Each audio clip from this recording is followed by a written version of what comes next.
everyone. Welcome to Casa Y Vida Houston, and I'm Elizabeth Miranda, your bilingual realtor with Miranda Properties.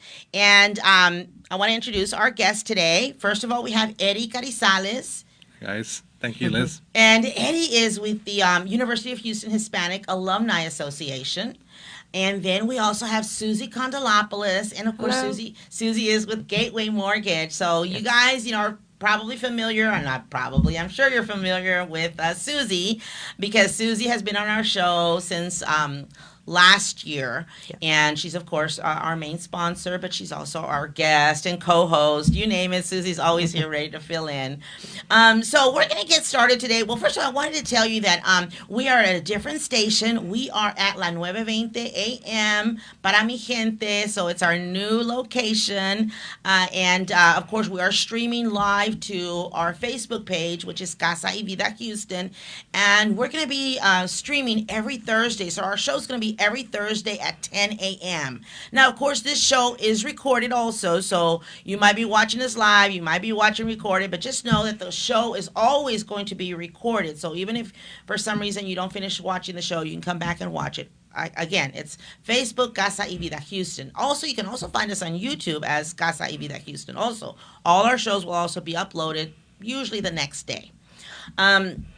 Now, we did try, I will tell you this, that, last year we were at a different location. Then we took off for Christmas during December, the holidays. We needed to take off, right? And then the last 2 weeks, we were at Talento Bilingüe. They were very nice enough to let us use their facilities.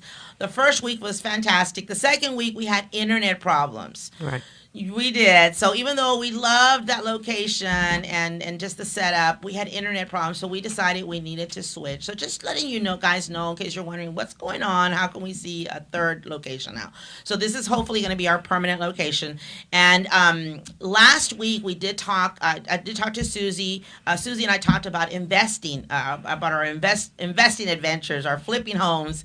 And I had several people tell me, well, we couldn't hear the conversation because of the internet. So we are going to be talking about that today. A little bit later in the show, Suzie and I are going to again tell you a little bit about our adventures in flipping homes. See if it's something that interests you. But first, we're going to get started with talking to Eddie today. Mm-hmm. So again, welcome, Eddie.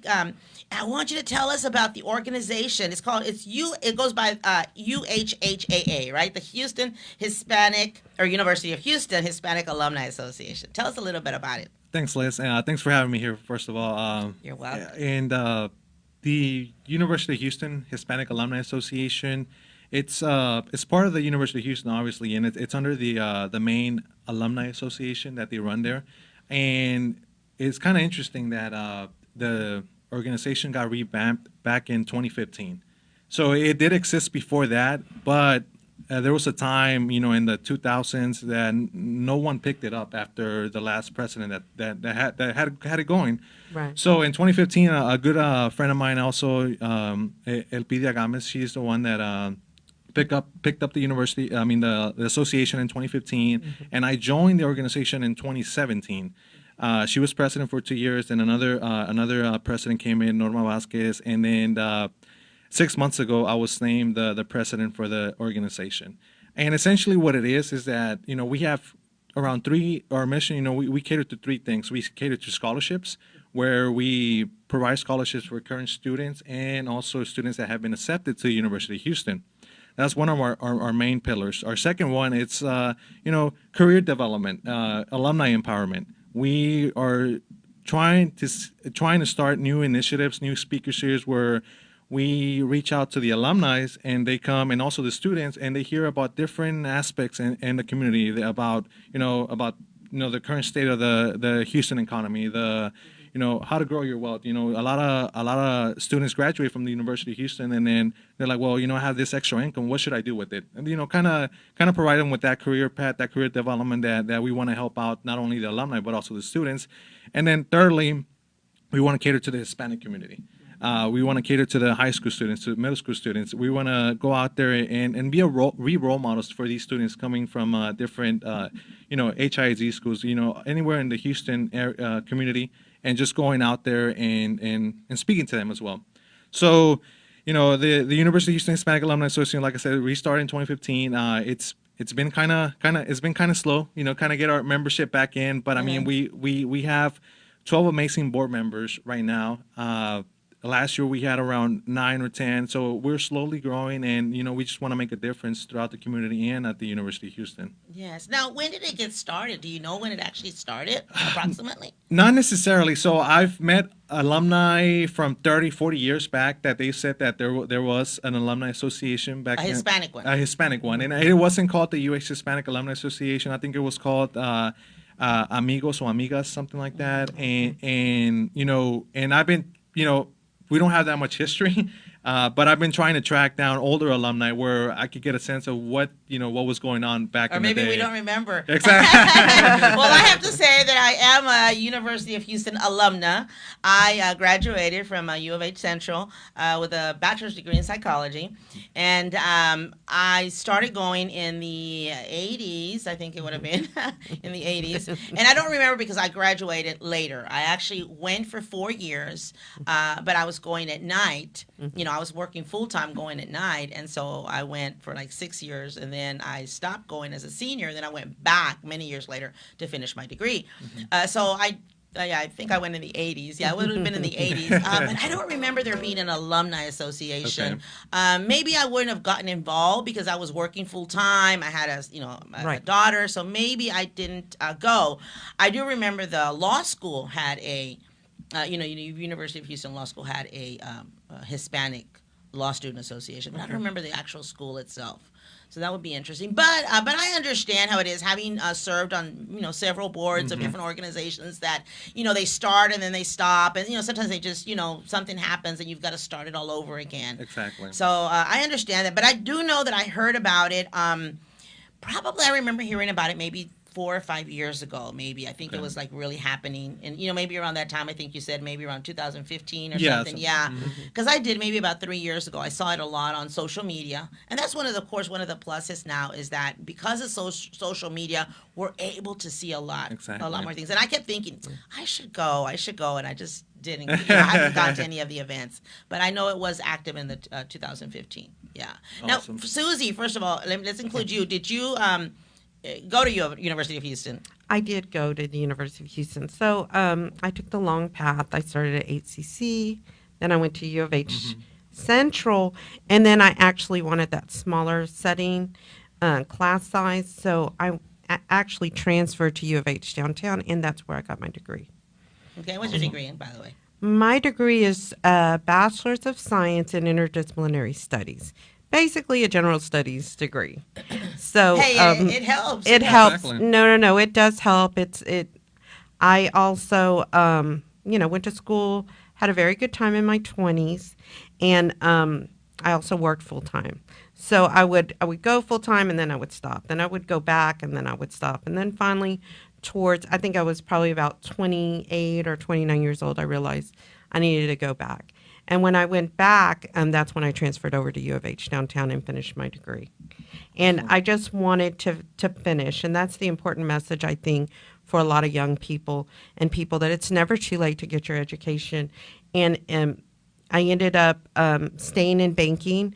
That's what I did in banking and mortgage and financial services, and that's what I did.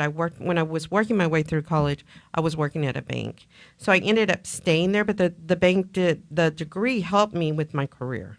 It really did. Yeah, I think that's very important. It really did. In talking, in thinking about it today, but as far as you being a guest, I really thought about how I think it's very important that we let other people know the importance of having of getting an education, getting a higher education. Like you said, you want to reach out to the Hispanic community, because I think that first of all, one, it is true that we not a great number of us get a college degree, but at the same time, some people don't know that. Really, a lot of us do. I mean, this wasn't planned that the three of us went to U of H. Correct. It couldn't have worked out better, but it just so happens.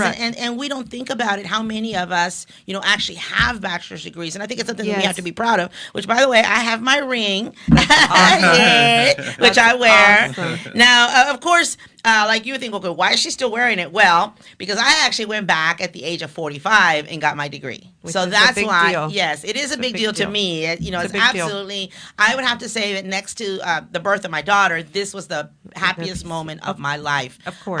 The proudest moment. As far as my Yes. career, even though I've done so many things, Right. I really am not. There's not anything that I'm prouder of than having graduated from college, because it was a big deal. Because I was only the second person. We're a family of 7. I Right. was only the second person, and I'm one of the youngest. Second to the youngest. I'm the second person to have gotten a college degree, and the only Exactly. other one that got a degree was my oldest sister, and that's because we didn't have a lot of money. So when you don't have a lot of money, sometimes you are able to get, and she was very, very smart. Right. So she was able to get grants or scholarships, and she was able to get encouraged, to go. But after her, it was me. And then since then, my brother also got one. But also, both Sure. my brother and I, we went in our 40s. So I went in my 20s. Like I said, I was already married. No, but when I first started going, I was married. By the time, like a year or two later, I was divorced. So I was most of my time in school, I was divorced Right. with a young daughter and working full time, and then going to school at night. Right. But I got it done, and then I left when I was a senior because I couldn't pay it, and I was trying to do other things. But when I was in my 40s, I said I've got to do it. I was also trying to switch careers. I had been in the Right. same field for 25 years, doing the same thing, working as a paralegal. And while I was fantastic at it, I was just tired, and I couldn't find another job. Right. And I was, just overqualified, but still. Getting into a different field was hard. And then no matter what, there are some positions that you have to have a degree. Yes. Regardless of what that degree is, you have to have a degree. You just And have so to I have said, I'm going to go get my degree. And not only that, I said, I'm not going to die without my degree. I have to get a degree. I worked too hard for it. Exactly. So I wound up going back at the age of 45 and getting my degree. No, that's awesome. that's fantastic. What I tell my kids and young people today is that even though, a lot of people, there's a lot of things out in social media and Hollywood and all these rap artists and all these entrepreneurs, which is wonderful. We need entrepreneurs. But even though if they want to have their own business, they really still need to get their degree, because only you can finish that college degree. No one can help you. You have to do the work. You have to go through the classes. You have to pay your tuition, or you have to find a way to pay for it. And like you said, it is huge accomplishment. And you're very proud of it, just like you were expressing. It is a huge deal, even though everyone wants to be a millionaire right away and be an entrepreneur. Entrepreneurship, yes, we need that too. But it does help to have your degree. Yeah, and of course, I know that nowadays, it's not guaranteed that you're gonna, finish high school, then finish college, and then you're gonna get a job. It doesn't work that way. Exactly. You still have to, work your way up the ladder as far as a career or a business. Yes. A lot of people are self-employed. I understand that, but I just think that there's nothing like getting an education. Exactly. And I think you always have something to fall back on, and it just makes it easier. A lot of positions, like I said, you've got to have that degree. They don't ask care what for that the degree degree. is in. Exactly. And I know, because it's opened up a lot of doors for me. Yes, it has. Even simple things like getting my real estate license. Helped When you. I got my real estate license, I was able to get take a lot fewer classes than someone else. Correct. Because I had the degree. Now I think they may have changed that Now. requirement now, But- but back then I was like, I took like 3 fewer, or like maybe 3 classes I didn't have to take in real estate or Right. something like that. Yeah, so no, it really helped me a lot to have it a does degree. help. And what is your degree in? So everything you said, it's on point. I always tell when I go speak to students that education is a great foundation. So when you build a house, the foundation is always important. Correct. And I always tell them you could be anything you want, but education is your major foundation. Is going to help you out later down the road. And for me, I was blessed. I received attended Scarborough High School in northwest side of town. Oh, yes. From an early age, I knew I wanted to go get my college education. Parents didn't have the money. I have some really humble parents, but I just knew the money wasn't there. I did everything possible in high school. I graduated valedictorian from Scarborough High School. Congratulations. Thank you. Congratulations. And it's Huge. and it's funny because when I go to my dad's house, they give you a little trophy, and he still has it there, in the little shelf. So it means a Very lot. proud. And Very proud. it's funny because that trophy has been going around. My mom had it, then my older brother, and then my dad has it now. So it's something to be proud of. Very nice. And Huge accomplishment. it is. Thank you. And after that, I actually went to Texas A&M for 2 years, and I didn't graduate from there. I actually transferred to University of Houston, and that's where I got Okay. my bachelor's in business administration focused in management information systems. Oh, wow. So now I work in banking. I work for Amity Bank. I'm a Do you? Yes, I work I in have some Amity friends Bank. at Amity. Awesome. Yeah, There's a lot of people from Amity. Yes, yes. And I do their data analytics program there. So I do a lot. I do a lot of data, mining, a lot of dashboards, a lot of things that help the business, help the managers make business decisions. Wow. And I've been there for a year now, and looking forward to the many years I have there. What a at Amity. wonderful, yeah, that's a wonderful bank. It is. Great regional bank. They've been around a long time now. It is, yeah, they have, Yes. and their headquarters, because a while back they were purchased by Science Bank Corporation. Oh, okay. I didn't realize that. So they're Where they're headquartered now. they're in Salt Lake City, in Utah. Oh, okay, in Utah. And Amity Bank is one of their banks, but kind of interesting. They own 7 banks around the West Coast region and here in Texas, and each bank they let them kick their own marketing, their own I guess identity, their own yes. brand. Exactly. Right. So They didn't change their name. Exactly. They let Amity be Amity. Exactly. Because they already had their branding here. Yeah. Correct. So I've been there for a while. So and now getting involved with the UH Hispanic Alumni Association is just opened a lot of doors. I met Liz at one of the NADEP Greater Houston Yeah, events. actually, that's how we met. We Yeah. met, was it last week, a week or two ago? 2 weeks ago, I About believe 2 so. weeks ago, Yeah. we were at NAREP, the NAREP installation of the board, Mm-hmm. right? And that's where Philip, I think his last name's Cardenas, right? Mm-hmm. Philip Cardenas brought you over because Philip has been on my show before. He was on the show last year. He does window tinting. So hi, Philip, and thank you for introducing us. And so he brought you over, right, to introduce you to me. And so tell us how you wound up at NAREP.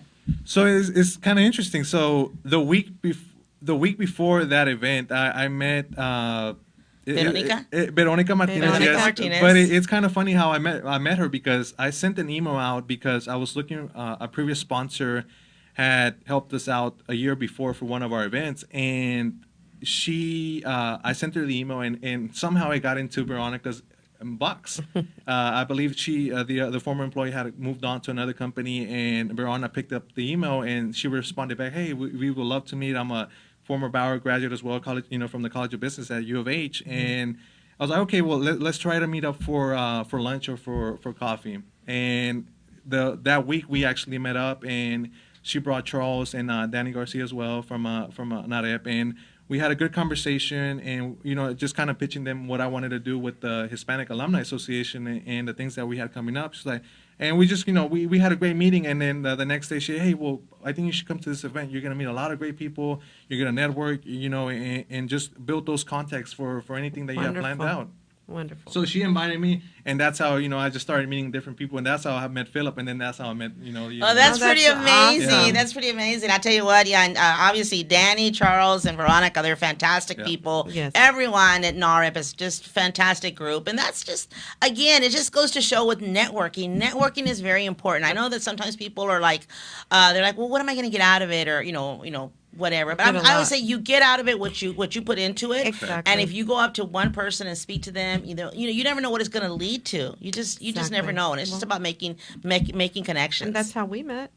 Yeah, that's how years, we met. Suzie years and I ago met at NHPO. at the NHPO board. We were both, you go. on the board. Yes, both Yes. on the board about some 15, 20 years ago, whenever it first started. The first, 2004 or 5. Yeah, when it it was first- a long time ago. that's- 15 years ago at Wow. least. yeah, 15 years ago. That's At how we least. met. Yeah, so that That's was, amazing. yeah. And we still have this wonderful partnership and connection. And so, just as you said, Liz, the power of networking is just, I think sometimes some people it's a little bit underrated, and a lot of people might not believe in it, but truly, networking, I know for you and I, Liz, has done tremendous things for our careers. And we've met wonderful people and made lots of friends along the way.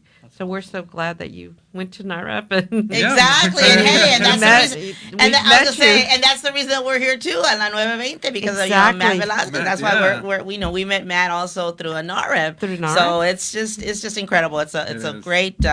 great connecting with people.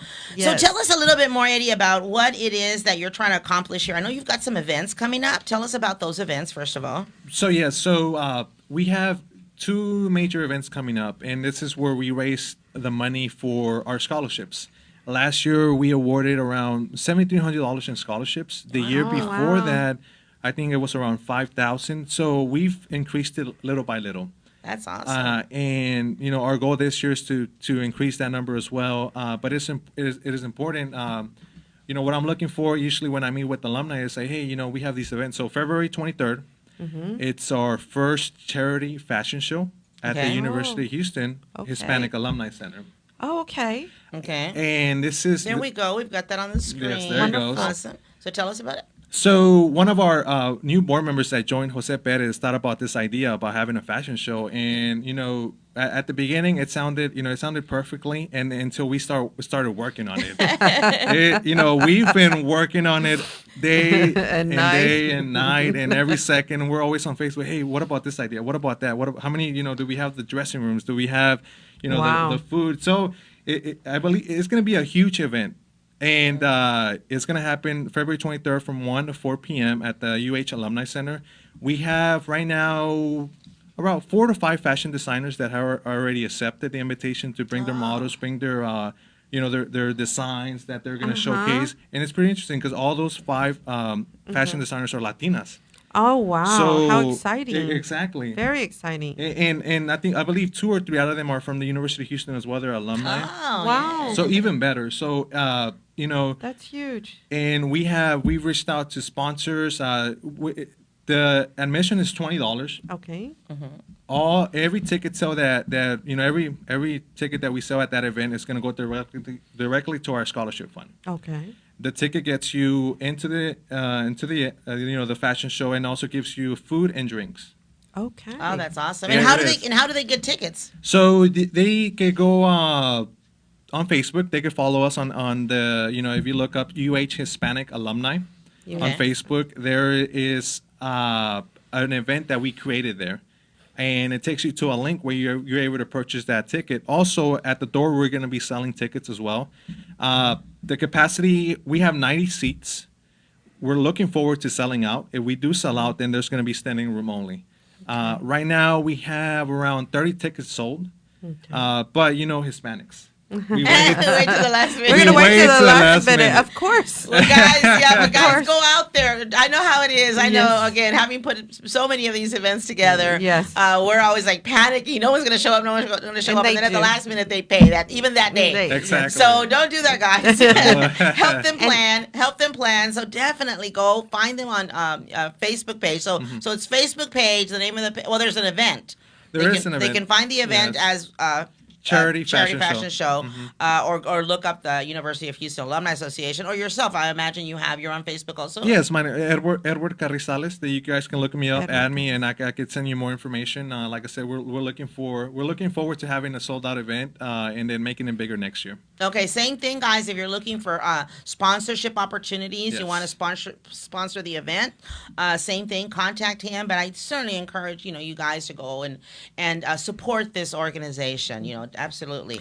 And tell us, so you definitely this money is for scholarships, right? And then you're also looking to do some Hispanic, some outreach to Hispanic students, right? And that's going to be in the future. You have anything set yet? So that's going to be in the future. I mean, we are working on for the college students and current students at the University of Houston. We're working on having some career workshops, and also bringing in speakers to talk to them, and that's in the plan. I think sometime in, I want to say, the end of March, we're planning our first event. But if you guys follow us on Facebook or on Instagram or on Twitter, or follow, send me a friend request, I can send you more information about that. It's in the planning right now. Okay, well, let us know, because there's plenty of people out there who I'm sure can volunteer to maybe whatever it is that you have. There's a lot of very professional people out there that are more than ready to lend their time for that. Definitely, thank you. All right, and tell us finally, there is one more event that you have.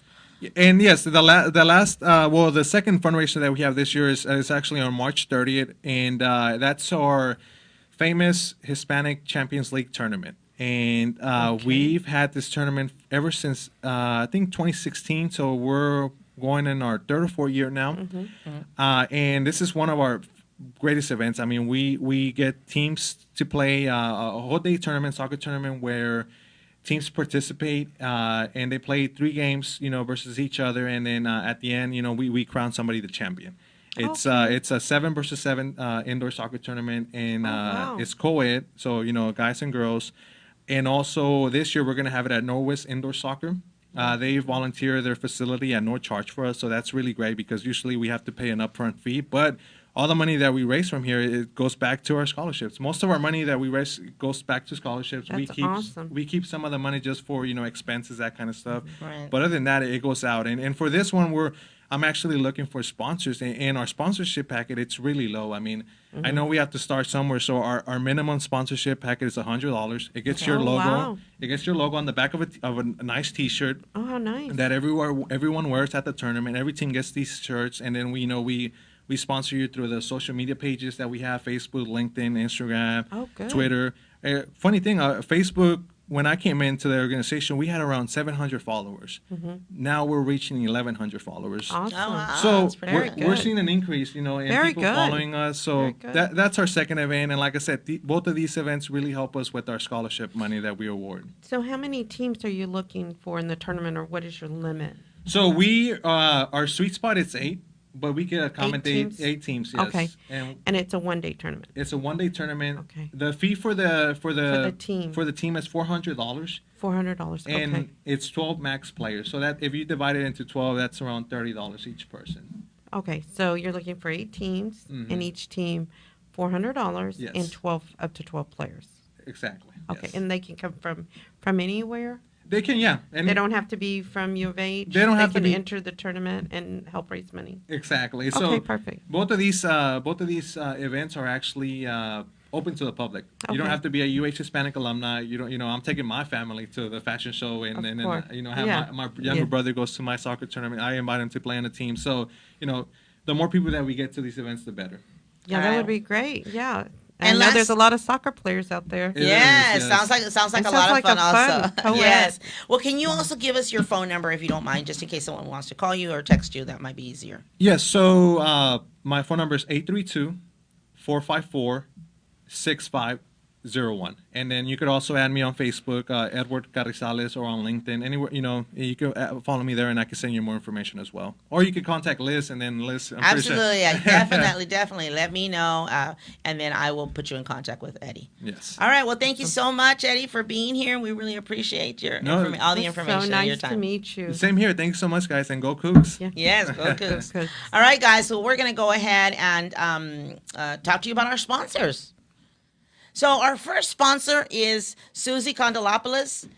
And Suzie, of course, is in our studio today, and she is a loan originator with Gateway Mortgage. So, if you're looking to buy a home or you're looking to refinance, contact Suzie. The number's on the screen, and we'll talk to her a little bit more. Our next sponsor is Texas Low Cost Insurance. They're an insurance agency that specializes in homeowners insurance. So, if you're looking to buy a home, certainly contact them, and you can also find them on Facebook. And our next sponsor is myself, Elizabeth Miranda. I am your bilingual realtor. Of course, I can help anyone in English or Spanish or both. Now, the address has changed, and I'll put that up next week. But you can always contact me by cell phone. It's 832-878-1255. I do work the entire Houston area. Of course, I'm in the southeast part of town, so a lot of people know that I'm out there in Pearland, Pasadena, Channelview, Baytown area. Absolutely, but trust me, I go all the way to Katy, Spring, anywhere. So feel free to contact me if you need me to help you buy or sell a home.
Well, welcome back to Casa Y Vida Houston. And that was a wonderful conversation we had with Eddie Carrizales of U of H Alumni Association.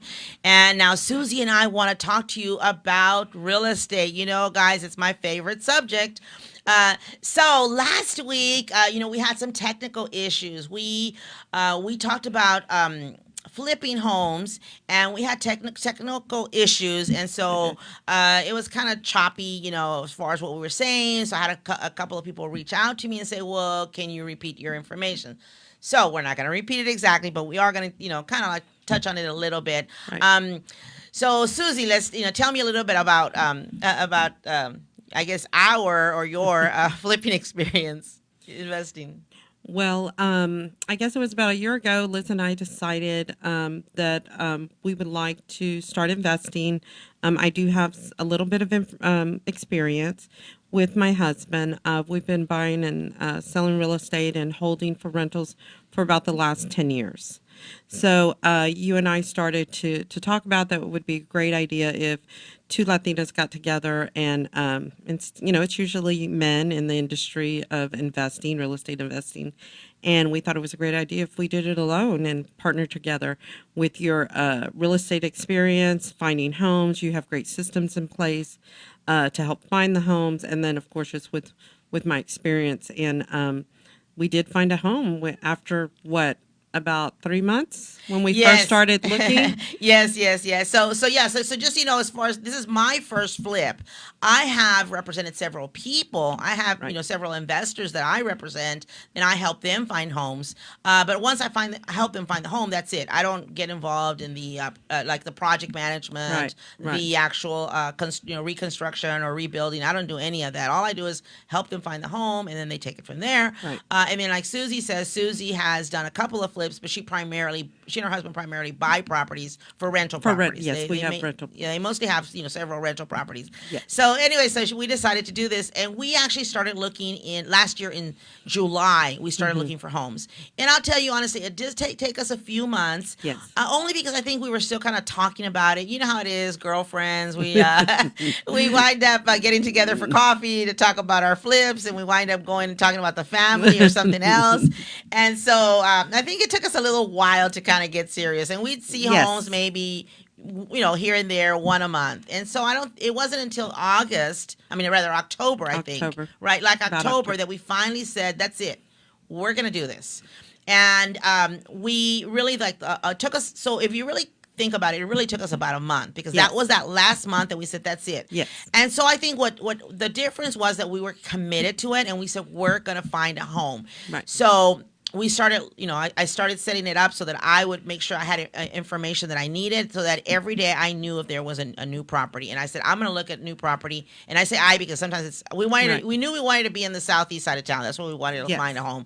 And since I'm in southeast and Suzie in the Heights, it was easier for me that if I had to go look at a property, I would go look. So even if it meant I was going to go every day. And so we figured, since we were a team, I could go out, kind of look at them, and then eliminate some of them. And then if I thought one was going to work out, then I'd call Suzie and we'd go. So I think that we were able to get a house because we got serious, very focused, very committed, and we tag team basically. We said, okay, I'm going to go look, eliminate. Why both? Because first we were both going. Right. It would take us, we'd both have to coordinate, and we'd see a house, and we couldn't get to see the house maybe for 2 days because one of us was busy. Right. So we said, let's just stop that. As long as I'm the realtor, so I'm the one that has to open the house. Right. So even if it meant I had to go see it, I would go see it. Right. So in fact, the house that we bought, I went to go see it myself the day after Thanksgiving. So it was that Thanksgiving Friday when most of us are just sitting at home,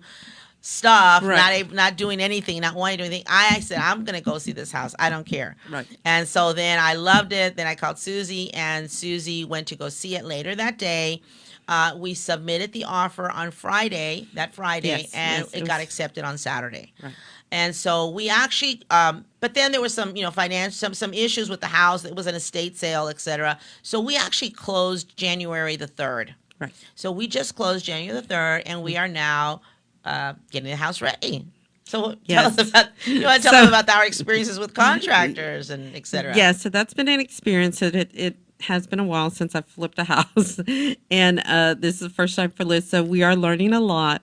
The first thing that we had to do was we knew that the house had a foundation issues. So we called out several foundation contractors. We decided on one, got the work going, and then, of course, lo and behold, they start digging and they find a couple of problems underneath the house with the plumbing. So there you go. Your budget is busted already because you've got some extra expenses. Yeah. So. Fortunately, we're we again, we're professionals in the industry, so Yes. we already knew that we needed to at least count on at least 5,000 extra, and At least. and now we know it's 10,000, not 5,000. Right. So we were a little bit naive, and I keep telling Susie, I think I'm still thinking 1980s prices. I'm still thinking everything costs like what it did in the 80s, and it does not. No. But we did get 3 bids for everything, and we actually did get estimates before we actually closed on the house. We so as did. soon as we got into contract, the very next day we started. We went in there and we started getting bids. Yes. We did get at least 3 bids on everything, but of course, there's Yes. always going to be something that you don't anticipate, and like Susie said, Exactly. there were problems with the plumbing, and so we had to Yes. get that repaired. If not, then the people that buy the home, they would have had problems with the foundation. So we wanted to Right. make sure that we did a good job. Exactly. Yes. Exactly. And then next came the driveway. oh gosh, The driveway was really bad. We knew that was going to be another major expense. Of course, like Liz said, we're both thinking in the 80s and 90s prices, and of course, it came out double what we anticipated and what we figured. But then again, we knew that we would probably going to go over budget. We would find things, and things would cost more than we had originally budgeted for. So really in real estate investing, if you're going to invest for whether you're going to flip a property or you're going to hold it and use it as a rental income, you really make your money when you buy the property. You have to buy the property at the right price. You need to either do your own analysis or have a very good realtor. Like Liz is a very good realtor. She runs those CM&As. What is the after repair value? And she did a very good job in that. And then I ran the numbers for the budget.